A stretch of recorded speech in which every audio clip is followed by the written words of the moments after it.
the main, and the only issue, which all tennis players endlessly grapple with, from the very first moment they pick up the tennis racket, is how they could make the tennis ball do what they'd like it to do.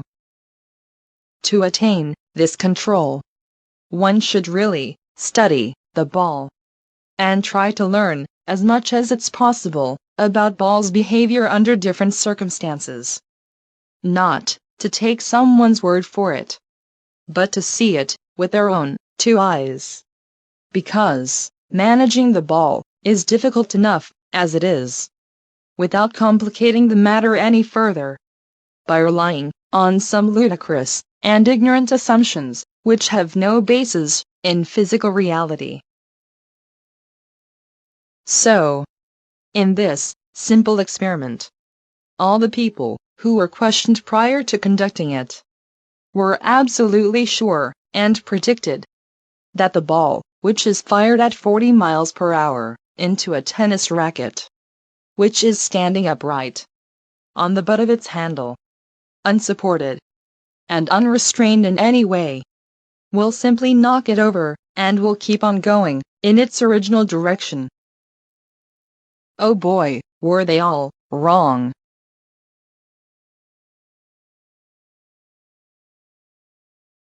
As you can see for yourself, the ball is deflected, and it is going back to where it came from, at a rather surprising rate of speed.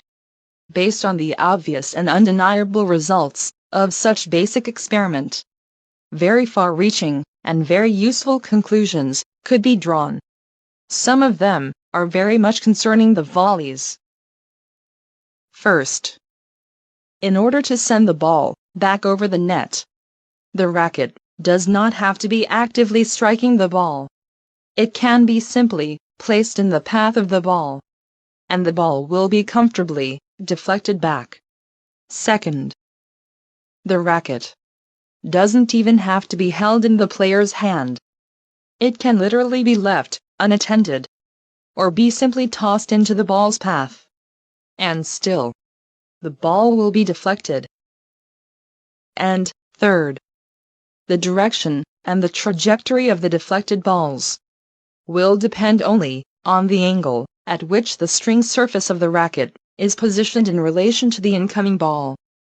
All of it obviously contradicts the official, unsubstantiated tennis dogma, which stubbornly prescribes that in order to volley successfully, the ball has to be actively struck, that the player should always step forward toward the ball, firm up the wrist, and punch the incoming ball, guiding his racket in the direction of the target.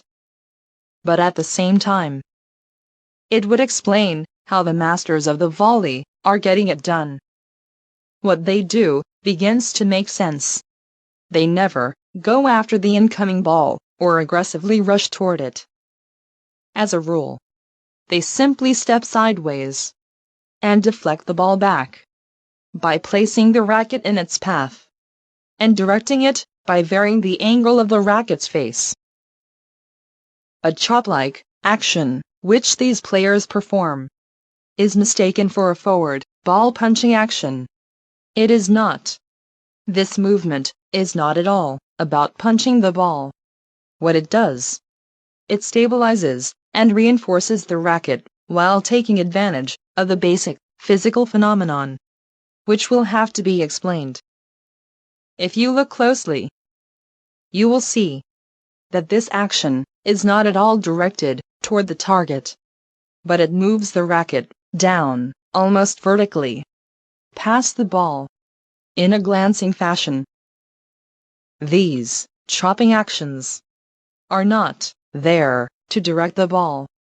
They simply create the kinetic momentum, which in turn helps to stabilize and solidify the racket as a deflective surface. Similarly, a man on a bicycle who is not in motion can be easily toppled by a very light push. But the same man on the same bicycle, moving at 15 miles per hour, cannot. He becomes almost as solid as a wall the momentum simply changes everything.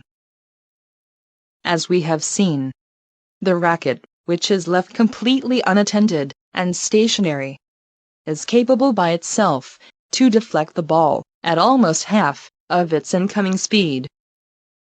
But the racket, which in the hand of a player is reinforced by the mass of the arm and the kinetic momentum on top of it, becomes a much stiffer and more formidable deflection surface, and can send the ball back with a hell of a lot higher velocity. The skill of simple deflection, like any other skill, has to be developed. And like any other skill, it improves only with practice. Without well-developed deflection skill, the volley will always remain an unreliable hit-or-miss proposition.